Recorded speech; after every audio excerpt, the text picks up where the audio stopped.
यांच्या बाबतीत मी छोटंसं तुम्हाला इंट्रोडक्शन देणार आहे. So they are born in 1942 in Pandharpur, Maharashtra, and is a celebrated Indian film director, actor and theatre personality whose impactful work has left an indelible mark on Marathi and Hindi cinema. Initially trained as a medical doctor, Patel's passion for the arts led him to become a leading figure in Marathi theatre, where he collaborated with prominent playwright Vijay Tendulkar and the Progressive Dramatic Association (PDA). At the same time, transitioning to film, Patel directed several critical acclaimed movies that reflects his commitment to addressing social and political issues. His notable works include, so I will just share the name of the movies: Samna, Simhasan, Umbertha. So Samna, a gripping political drama that garnered critical acclaim. Simhasan, so it is released on 1979, a powerful commentary on the state of Indian politics. Next is Umbertha, which has been launched at 1982, a thought-provoking film on women's issues adapted from the play Mahamukha. Can we have a big round of applause to Jabbar Patel sir? आपले मी पुन्हा एकदा सहर्ष आणि मनापासून असं स्वागत करते आहे.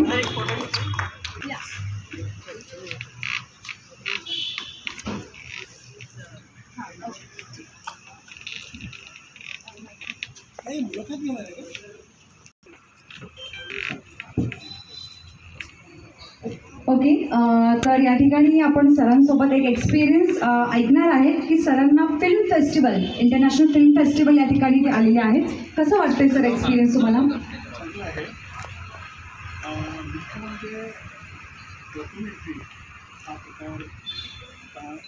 गेल्या काही दिवसामध्ये डॉक्युमेंटरी या प्रकाराचा खूप रूम झाला आहे. पूर्वी असं होतं की कथाचित्र याला फार महत्त्व होतं, पण आता त्यातून पुष्कळ प्रकार असतात. तर कथाचित्रामध्ये हल्ली बऱ्याच वेळेला एक डॉक्युमेंटरीचा भाग पण घेतला जातो. त्यावेळेला असं वाटतं की रिअलिस्टिक सिनेमा आहे, पण त्यामध्ये असं एक फिलिंग देतात की एक डॉक्युमेंटरीसारखा एक पार्ट कधी कधी लोकेशनशी कनेक्टेड जेव्हा असतो, तो हा एक प्रकार बराच रूम झाला. आणि बऱ्याच लोकांनी डॉक्युमेंटरी जे मटेरियल असतो ते फीचर फिल्ममध्ये पण वापरलं. एक असाही प्रकार आहे की डॉक्युमेंटरी आहे ती, पण त्याला एक छोटं कथानक आहे आणि काही ॲक्टर्स त्याच्यामध्ये. पण स्वतंत्र आत्ता डॉक्युमेंटरी हे खूप चांगल्या पद्धतीने मांडलं जातं आणि मोठमोठ्या फेस्टिवल्समध्ये त्याला आता महत्त्व आलं. याचा सगळ्यात जो लोकप्रिय भाग झाला आहे तो अमेरिकन सिनेमामध्ये आला आणि तो असा आहे की बऱ्याच गोष्टी फिक्शनमध्ये किंवा कथाचित्रामध्ये मांडल्या जातात, पण पॉलिटिकल विषय हे बऱ्याच वेळेला डॉक्युमेंटरीमध्ये फाईन केले गेले.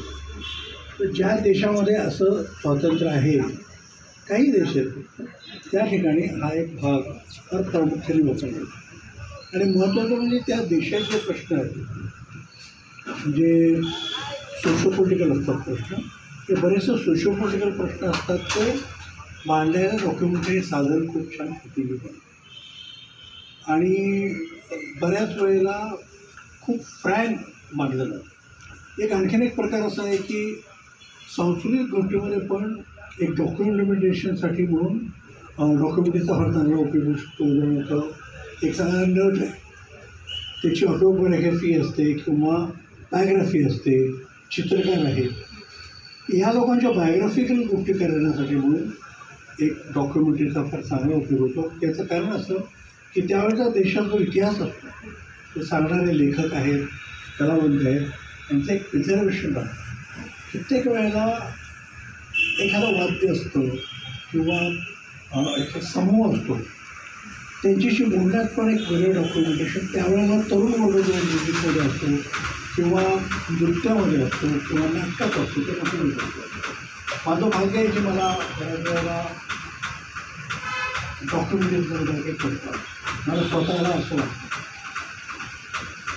एक 85 साली आपल्या महाराष्ट्रात जेव्हा 25 वर्ष होती त्यावेळेला वसंतदादा पाटील हे होते मुख्यमंत्री. तर ते म्हणाले की महाराष्ट्र कोणी झाला तर तुम्ही जरा एक मांडायला करते आणि वर्षभर तुम्ही याच्यावर काम करा. तर त्याचं एक डॉक्युमेंटेशन जवळजवळ 9 तासाचं डॉक्युमेंटेशन ते महाराष्ट्र कोणी घडवला. याच्यामध्ये अगदी सुनील गावस्कर त्यावेळी सुनील गावस्कर, लताबाई, आशाबाई आहेत किंवा कुमार गंधर्व आहेत, पण डॉक्टर बाबूच्या नटसम्राट टाकत होते. त्या सगळ्या गोष्टी जवळजवळ 8 ते 9 तासामध्ये डॉक्युमेंट झाल्या आणि आज तो एक बराच मोठा ठेवा आहे. त्याचा विद्यार्थी आज मागे जाऊन बघत असेल की डॉक्टर लागू म्हणजे काय होते, तो कुमार गंधर्व म्हणजे काय होते, शिवकुमार शर्मांच्यावर पण मी एक सब्जेक्टच्या बाजूने आपल्या त्यांचं फिल्म केलं. असे वेगवेगळ्या वाटा आहेत. त्यामुळं असे जेव्हा फेस्टिवल होतात त्या फेस्टिवलमध्ये सगळं होतं. आता जी फिल्म होती त्यामध्ये सुद्धा तो पाण्याचा प्राणी उतरतो आणि एक ज्याला मूल नाही असं एक दाम्पत्य त्यांच्यातलं जे नातं आहे फार सुंदर कॅमेरावर मी त्यांनी दाखवलं.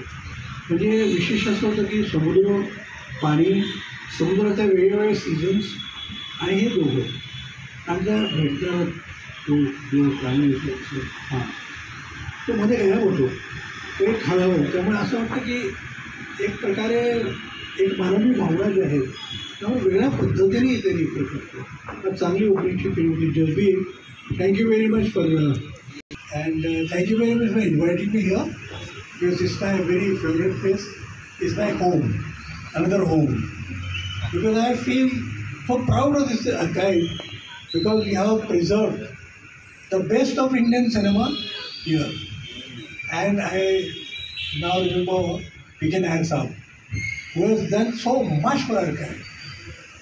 There was a time when FTI students couldn't understand and couldn't get the world cinema. Then the masters like Bergman, Kurosawa, he brought all the masters here and all the films preserved. So most of the FTI students are very lucky. There are different genres of different filmmakers and they are all into archive. From Manikda, Murad Sen, Viti Khatak, or even Adur Gopal Krishnan, all the masterpieces are here. And one good thing you are doing, Jasbir, is of course cellular has a problem, technical problem. And now Oscar has declared that if you preserve it properly, the life of the cellulite, 35 mm, 16 mm, is now 98 years. And who can preserve that? I think it's job of the government. And government is for many years are doing a wonderful job. And now the new techniques have come. And that is happening that most of the films are reconstructed. Showing recently Shyam Benegal's Manthan, then we saw Mrinal Sen's Khandar. It's a wonderful thing you're doing. I think this should go on so that the real material is certified. You can have video after that. But the life of the video, as they say, is 30 years. So in comparison, I think 35 to preserve that is a great job and you're doing it. So I really thanks maybe 16 mm or 35. In an original 35 mm. And you have done that with NFDC. They have done the work. And I mean, maybe next 3-4 months, I'll bring that film to you. And that great job. And Jasbir, you have been personally, when you were in Mumbai, you have done that job. So thank you very much for giving me a practically lost film back to me. Round of applause to sir. Thank you so much, sir, for your time and for your amazing feedback. And definitely, everyone, please do visit next time as well.